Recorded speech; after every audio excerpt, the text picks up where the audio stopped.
Good to have you with us. I'm Joe Fryer. And I'm Savannah Sellers. We begin this Friday morning with just 53 days to go until Election Day, and the presidential candidates are again out on the trail. Vice President Harris is headed to battleground Pennsylvania later today, where she's going to hold campaign events. Yesterday, she rallied supporters in North Carolina. That's a state that hasn't gone into the Democrats' column since Barack Obama back in 2008. As for former President Trump, he's holding events today in the Los Angeles area and then later tonight in Las Vegas. He announced on social media he will not debate Vice President Harris again. Mr. Trump spoke exclusively yesterday with our Telemundo station in Arizona, explaining his decision. We just don't think it's necessary. We won the two. I had one with, as you know, Joe. It was quite a famous debate. And then we had another one the other day, and it was both very successful. In fact, my poll numbers went up since the debate. And we think we've discussed everything, and I don't think they want it either. But I think we really ought to focus on running the country. This all comes as the former president continues to stand behind false claims made during this week's debate that Haitian immigrants in Ohio are abusing pets. NBC News correspondent Bree Jackson joins us now from Washington with the latest on the campaign. Bree, good morning. Good morning, Joe, Savannah. So Vice President Harris, she is pushing for another debate. But as you saw there, former President Trump says he won't agree to one, arguing that it's time to move on. Both candidates are claiming victory in Tuesday's showdown and taking their message back to the campaign trail. Migrants. Former President Trump doubling down on unfounded claims that Haitian migrants in Ohio are eating pets during this interview with Telemundo in Arizona, a claim debunked by local leaders. Well, that's come from stories. It's come from television, and some of the pets, I don't know, cats, dogs, or both, but some of the pets were taken by the migrants. And it's a shame. Trump first making that accusation during Tuesday's debate against Vice President Harris, each claiming victory in the face-off.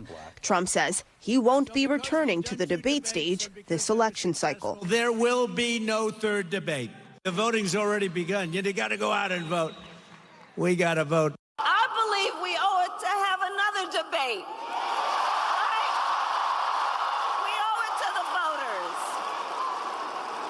Because here's the thing, in this election, what's at stake could not be more important. Harris holding rallies in North Carolina Thursday. It's a state Democrats have not won since Barack Obama carried it back in 2008.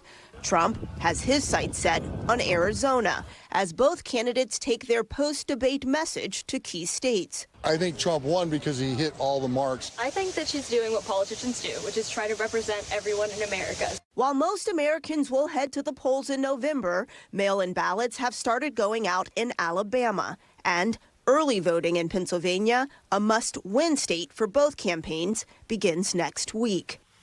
And while former President Trump says there will not be another presidential debate, the two vice presidential candidates, they are set to face off on October 1st. Savannah, Joe. All right, Bree, thank you so much. Well, an Atlanta judge has thrown out 2 charges against former President Trump and an additional charge against his co-defendants in the now stalled Georgia election interference case. Those dismissed charges relate to allegations of filing false documents in a federal court. The case has been on hold since June amid an appeal by Mr. Trump and some other co-defendants. At issue, the judge's decision not to disqualify Fulton County District Attorney Fani Willis over allegations of misconduct due to her relationship with a fellow prosecutor. NBC News legal analyst Danny Ceballos is, of course, here with us on this Friday morning. Danny, good to have you with us. So help us understand what these counts are and why the judge dismissed them. Only a few counts are dismissed. And the argument, the defendants made a much broader argument, really around the idea that the supremacy clause, the idea that the federal government is in charge of federal elections, at least once the electors are submitted,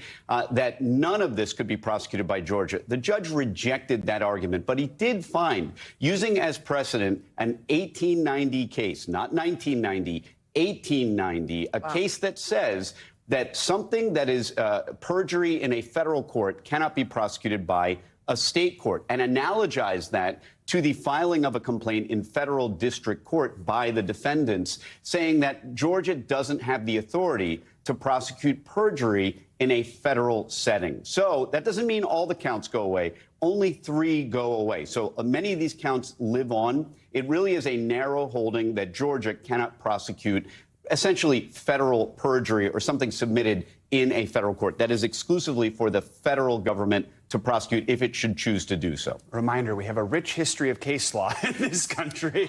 About 200 years. Right? Or so. So how much of an impact is this going to have on the case? How significant is it? And at what point do we see this case actually getting back on track, kind of resuming? Georgia is a disaster. I've been saying that for months now. The bottom line is there are still counts remaining, and any criminal conviction for most of these defendants, including Donald Trump, is significant. In a sense, it's all or nothing for these defendants, especially in terms of sentencing.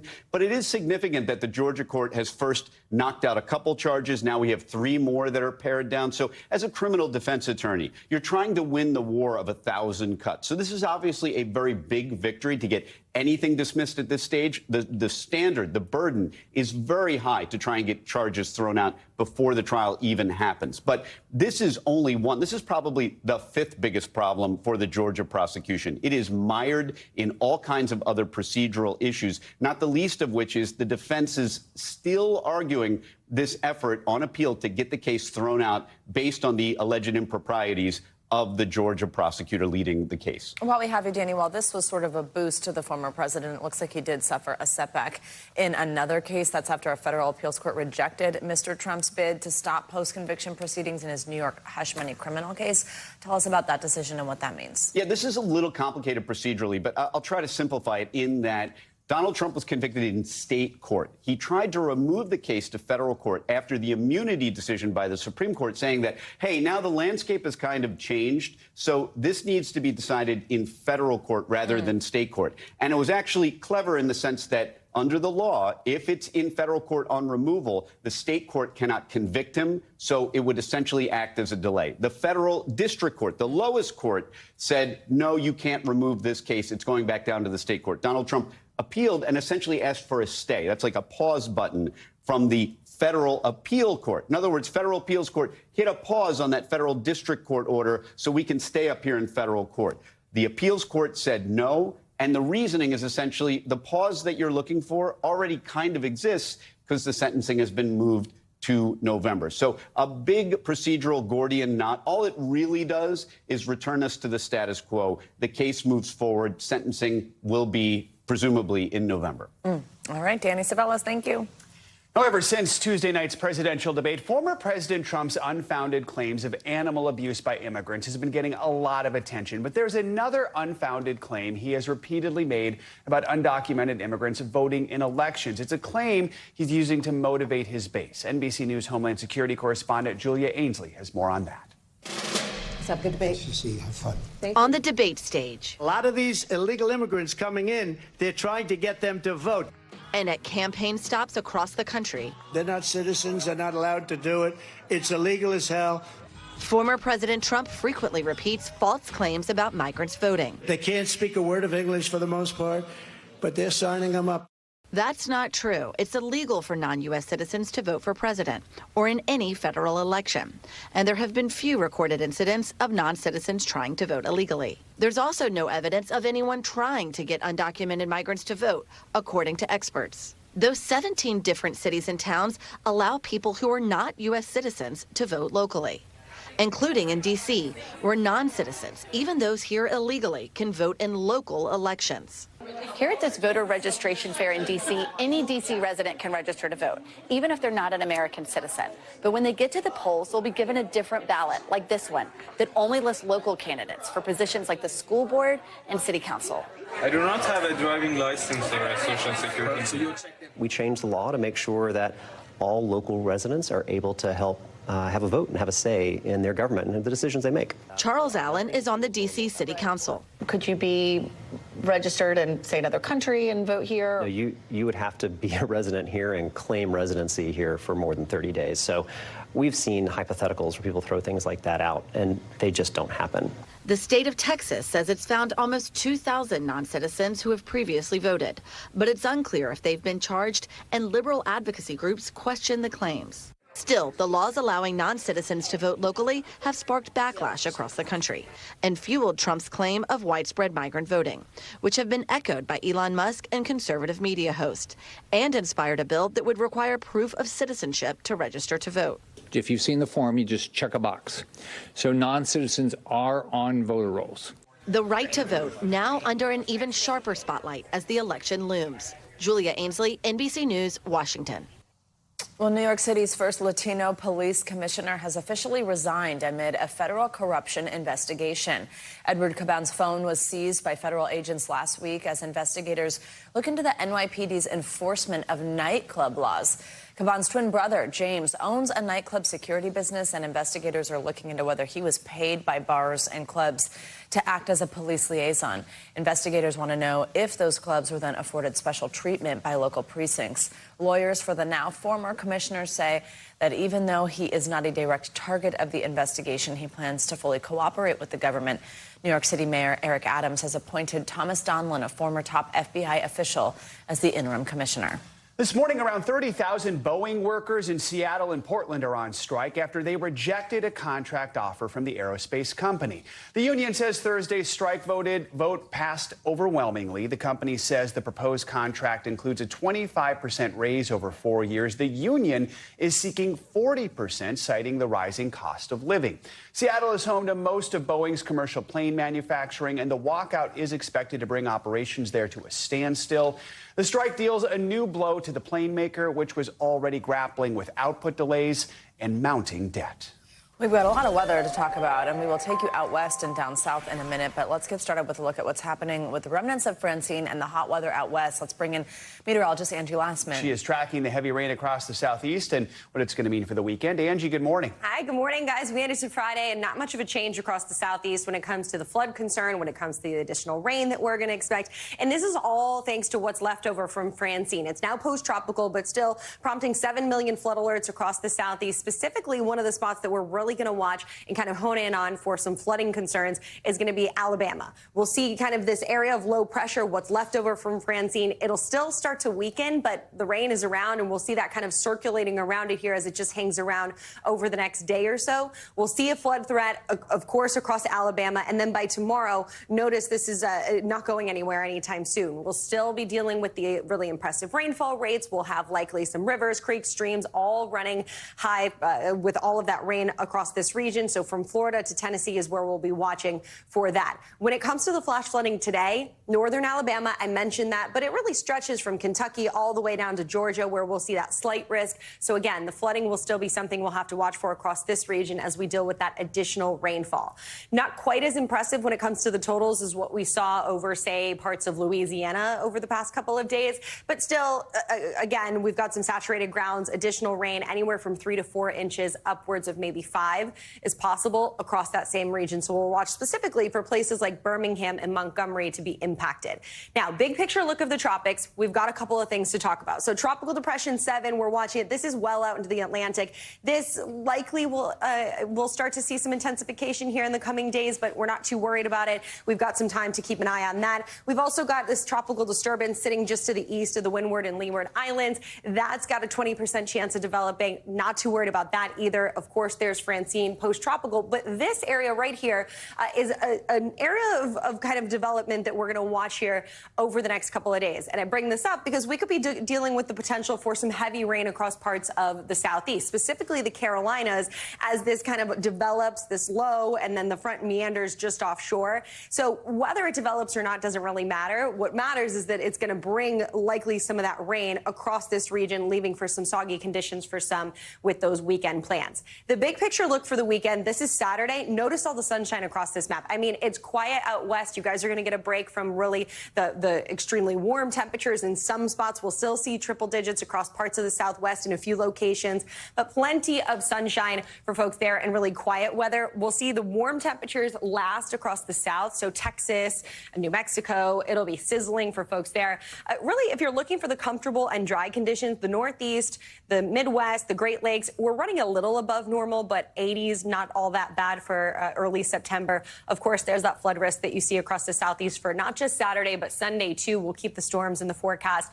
But guess what? Sunshine stays for the Northeast, so outdoor plans, make them now for folks there. And then that September warmth sticks with us, too, across the middle of the country. A couple of good spots. Yeah, if this is summer's last gasp, we'll take it, right? Yes, we will. All right. Some sunshine. Good. Angie, thank you. Well, this morning, some 5 million people in California are waking up under red flag fire warnings. Governor Gavin Newsom is extending an emergency declaration as several wildfires are burning more than 100,000 acres across Southern California. Investigators say the 34-year-old man accused of starting one of those fires is suspected of starting 2 others on the same day. For more, we are joined by NBC News correspondent Dana Griffin. She's in Lake Elsinore, California. It's just about an hour southeast of L.A. Dana, good morning. So this actually also comes as a small earthquake hit the area yesterday morning. How are things looking? How are people doing? Yeah, Savannah, good morning to you. The good thing is no reports of any severe damage. Obviously hit people by surprise. We've had several of these sort of earthquakes over the last several weeks. This one probably one of the biggest we've felt in a while. You probably recall months ago there was a 4.4. This one, I believe, is a 4.7 magnitude quake. It struck just south of Malibu. It could be felt for several miles, tens of miles away. We see videos of people, feeling the shakes, animals reacting to it. But for the most part, people are safe in Los Angeles and surrounding areas. I think people might be surprised to know a stunning number of fires in California are started intentionally. So, Dana, we have a man accused of starting the devastating line fire. He is set to appear in court today. What do we know about him and how authorities say that fire started? Yeah, we're hoping to see and learn a lot more when we get to court this morning. But he is suspected of starting the line fire that burned in San Bernardino County. It, at one point, was one of the largest. The bridge fire then became one of the largest. So they are charging him with 9 separate counts. So that could mean that he tried to start additional fires, and they are looking into whether he may be responsible for trying to start others, and maybe that one that started the line fire allegedly could have been because he started it by doing something along the road.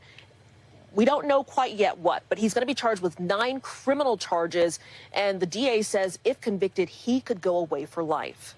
Savannah, Joe? Well, contrast with that, where when we are in some of these tragedies, this devastation, we also see the best of humanity. I know you talked to a firefighter who rescued a woman who was walking barefoot through her burning community. Tell us about that. Yeah, these are viral images that were circulating showing that woman who was trying to actually evacuate her neighborhood. But on Tuesday, the fires exploded. This was actually the airport fire, and she was surrounded by a wall of flames. Battalion Chief Mike Martinez happened to be nearby in his fire truck. He saw her and immediately jumped into action. Listen to what he said happened next. Did you ever thought you'd end up in a situation like that? Absolutely not. That's one thing that you never want to see, and I hope I never see one again. What was that car ride like back down the hill? For me, it was just it was kind of it was surreal. I got a burn patient civilian in the back seat of my truck and just driving as fast as I could down a long, windy road to get her help. There have luckily been no deaths associated with these fires, and you likely prevented one yourself. How does that sit with you? Well, hearing it that way, I mean, it feels pretty darn good that I was able to help somebody. He was so humble about it all. And, firefighters, this is part of their job, but a lot of people are really calling him a hero. And here's that video. So take a look. So it's kind of hair-raising. It's almost like something out of a movie. You see just this woman walking. He says that she was burned, and I asked, what did she say? And he says, she was screaming in so much pain, she really couldn't say anything. He drove her down the hill to an awaiting ambulance. He now wants to know what happened to her. We haven't been able to track her down, but, if anyone knows her, he is just so grateful to have saved her life and really wants to know how she's doing. Joe, Savannah? Dana Griffin, please stay safe. Thank you very much for your reporting. To Louisiana, now tens of thousands of people there are waking up this morning with no power in the aftermath of Hurricane Francine. The storm is now weakened to a post-tropical cyclone. It continues to make its way inland after slamming the coastline as a Category 2 hurricane on Wednesday. Francine hit parts of Louisiana with more than half a foot of rain and winds of more than 100 miles an hour in areas that really still haven't fully recovered from a series of devastating hurricanes in 2020 and in 2021. Well, despite the life-threatening storm surges and flooding, there have been no reports of deaths related to the storm. A little bit of good news. Here's what the governor of Louisiana had to say once the worst of Francine had passed. We are the very epitome of a resilient people, and it comes from looking out for one another. NBC News correspondent Kathy Park is live from Houma, Louisiana, with more on the destruction left by Francine. Kathy, good morning. So as you go through these communities, community after community hit hard by the storm, what is it you're seeing and what is it you're hearing from people there? Hey, Joe, good morning. So southern Louisiana pretty much still in recovery mode this morning. And the biggest challenge right now is to get everyone's power restored. And it could be a couple more days before all of that actually happens. But driving around, especially in Houma, which was probably one of the hardest hit communities, it took a direct hit from Francine. The wind gusts anywhere between 70 to 80 miles per hour during the height of the storm. We're noticing structural damage like the one you see behind me. This is a 30,000 square foot thrift shop, a popular one. We're told a lot of people turn to it. They can get a little bit of everything. And we spoke with the owner yesterday, and he said at one point in late afternoon when the storm was coming through, 8 sensors went off, and he realized something was wrong. And then after the winds calmed down, he came over and saw this. They have made repairs pretty quickly. They put a wall up, but when we were here yesterday, there was a brick wall that was completely toppled over. And you can see the roof behind me, this metal roof, peeled back as well. Fortunately, no injuries. No one was inside at the time. But I also had a chance to speak with a resident not too far from here who had a tree literally cut through his house. Take a listen. So you were just inches away from getting hit by the beam. You see the board that broke like that? It was, we moved it, but it was laying on top of the couch right here. But if it had been over a little bit further, it would have came down and it would have got me. And that was Andrew Short, and he says that he has survived many storms, the most recent one being Hurricane Ida back in 2021. And he said even at that time, when this was a Cat 4 storm, his home sustained even more damage. So this is another round, another big blow for him. Fortunately, he is doing okay. He plans on staying put, but there are a lot of resources across southern Louisiana that people can turn to if they need it. Kathy, of course, after a storm like this, one of the biggest issues is power and restoring it. The governor actually told our colleague Hallie Jackson the most important thing now is getting utilities back up and online for people. As of this morning, though, about 100,000 customers still don't have power. Have officials given any indication when that will come back on? Yeah, so I've been in touch with the main utility company here, and they're saying that they're working around the clock to get everyone restored. At last check, it seems like they have roughly 50% of the restoration complete. Keep in mind, this was a Cat 2 storm, and slowly, I mean, this was a fast-moving system, but it packed quite a punch. At one point, 500,000 customers were without power, so it could be several more days, but crews, once again, are working around the clock, and they're encouraging members of the public, residents, to kind of give these utility crews plenty of space as they continue to do their work. You know, Kathy, we've heard some in Louisiana were just receiving some of their insurance checks from Hurricane Ida. That was the Category 4 storm that hit back in 2021. Now this. What's the biggest worry for people moving forward? You know, it kind of depends on who you ask. One person says, you know, living here in Louisiana, this is kind of the way of life. And they prepare and they kind of hunker down and, you know, brace for whatever may come their way. And, you know, they stay hopeful. But then there are others who are fearful of what's to come. You know, the hurricane season is not over yet. We still have several weeks to go. The governor even mentioning that worries him. That worries him the most at night. He can't sleep because of what another storm system might do in the coming weeks. Thanks for watching. Stay updated about breaking news and top stories on the NBC News app or follow us on social media.